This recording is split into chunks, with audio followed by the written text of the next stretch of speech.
శ్రీ కోయ ఎల్లమ్మ తల్లి జ్యోతిష్యాలయం విద్య, ఉద్యోగం, విదేశీయానం, గృహశాంతి, వ్యాపారం, వివాహం ముడిపడకపోవడం, ప్రేమలో విఫలమవ్వడం, ఆరోగ్య సమస్యలు, ఆర్థిక సమస్యలు, సంతానం ఆలస్యమవడం, భార్యాభర్తల మధ్య గొడవలు, దీర్ఘకాలిక అనారోగ్య సమస్యలు, శత్రు ప్రయోగాల నివారణ, నాగదోషం, కుజదోషం, చెడు నిమ్మకాయలు దాటడం, చెడు సమస్యల నివారణ, స్త్రీ పురుషుల ఎటువంటి సమస్యలకైనా పరిష్కారం చూపబడును. గురూజీ లక్ష్మీ నరసింహ. Cell number 9550349125.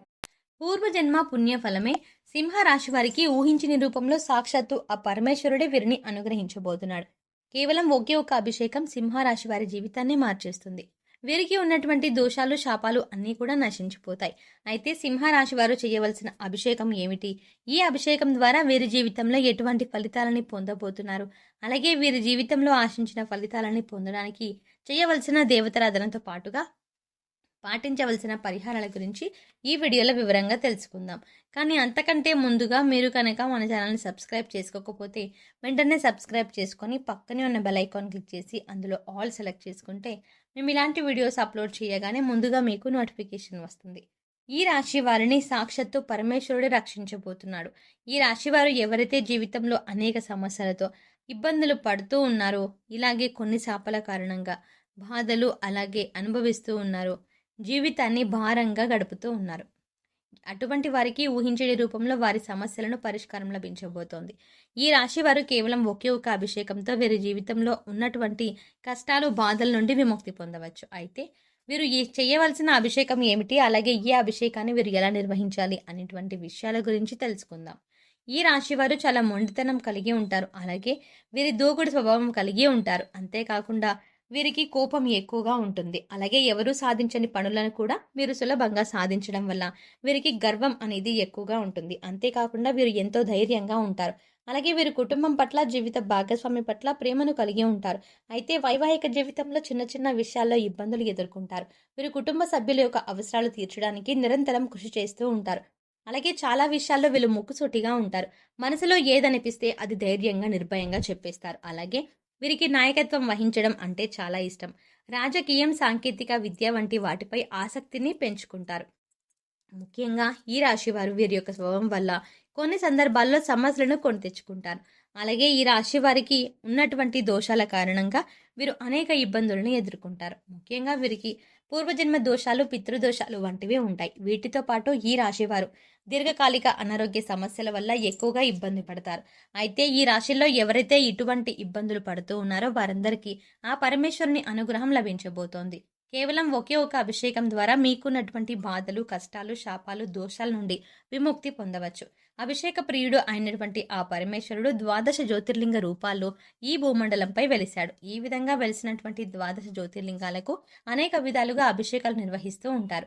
ఒక్కొక్క అభిషేకానికి ఒక్కొక్క ప్రాధాన్యత ఉంది. అయితే లింగరూపధారి అయినటువంటి ఆ పరమేశ్వరులకు ఏ విధంగా అభిషేకం చేయాలి, అలాగే అభిషేకం చేయడం ద్వారా ఎటువంటి ఫలితాలని పొందుతామో తెలుసుకుందాం. మనకున్నటువంటి కష్టాల నుండి, బాధల నుండి, దోషాల నుండి విముక్తి నుండి పొందాలి అంటే లింగరూపధారి అయినటువంటి ఆ పరమేశ్వరునికి మనం ఏ విధంగా అభిషేకం చేయాలి, అలాగే ఏ విధంగా అభిషేకం చేయడం ద్వారా ఎటువంటి ఫలితాన్ని పొందుతామో తెలుసుకుందాం. కంచిలో వెలిసినటువంటి ఏకాంబరేశ్వర శివలింగానికి దారాభిషేకం చేస్తారు. ఈ విధంగా చేయడం వల్ల సకల పాపాలు నశిస్తాయి. అలాగే తేజోలింగధారి అయిన ఆ శివునికి రుద్రాభిషేకం అంటే చాలా ఇష్టం. ఈ రుద్రాభిషేకం చేయడం ద్వారా సర్వసంపదలు చేకూరుతాయి. అలాగే చిదంబరంలోని చిదంబరేశ్వరుడు శతరుద్రాభిషేకం చేస్తారు. ఈ శతరుద్రాభిషేకం వల్ల కుటుంబ అభివృద్ధి జరుగుతుంది. అలాగే శ్రీకాళహస్తిలోని కాళహస్తీశ్వరుడికి ఏకదశ రుద్రాభిషేకం చేస్తారు. ఒరిస్సాలోని కోనార్క్లోని సూర్యరూపధారి అయిన శివునికి లఘురుద్రాభిషేకం చేస్తారు. దీనివల్ల పూర్వజన్మ ఉండదని శాస్త్రం చెబుతోంది.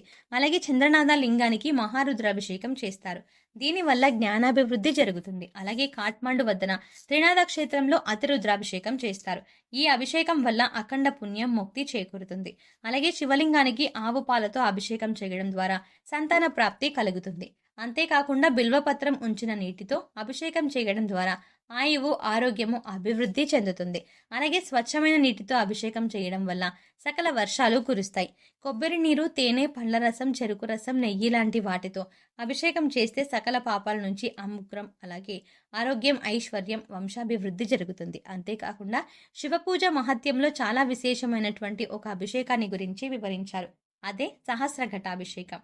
ఈ సహస్ర ఘటాభిషేకంలో 1296 కలశాలతో అద్భుతంగా శివునికి అభిషేకాన్ని నిర్వహిస్తారు.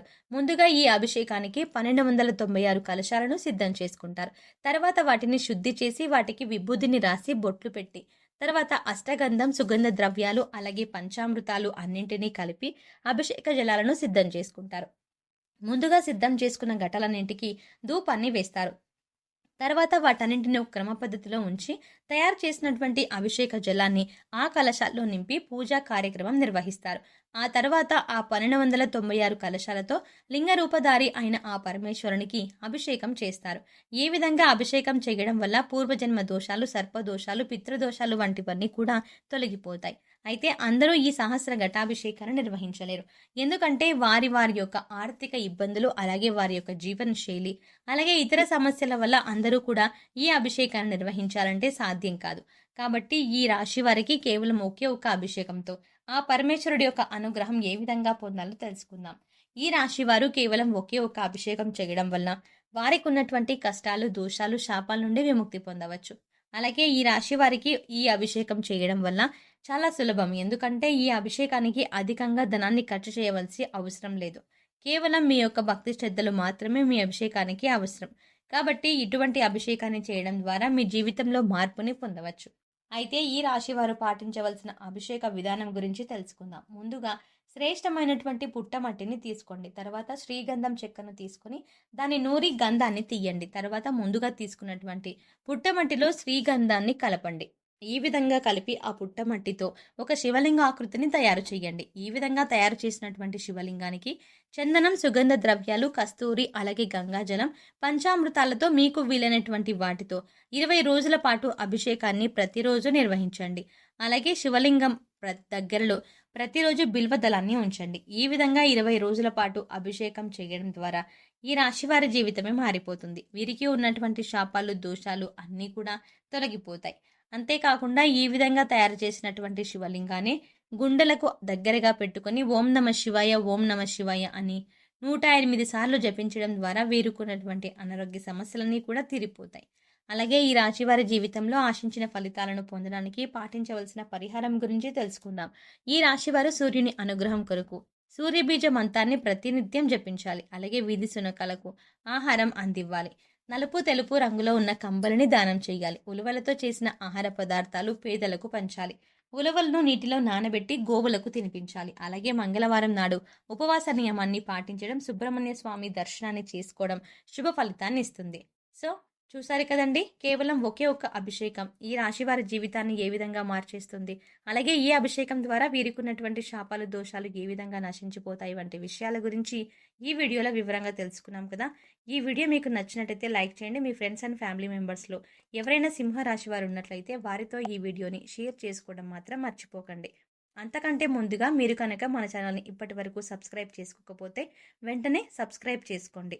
అలాగే పక్కనే ఉన్న బెల్ ఐకాన్ని క్లిక్ చేసి అందులో ఉన్న ఆల్ అప్డేట్ని సెలెక్ట్ చేసుకోండి. అలా ఆల్ అప్డేట్ని సెలెక్ట్ చేసుకుంటే మేము చేసే ప్రతి వీడియో అప్డేట్ మీ మొబైల్కి నోటిఫికేషన్గా వస్తుంది.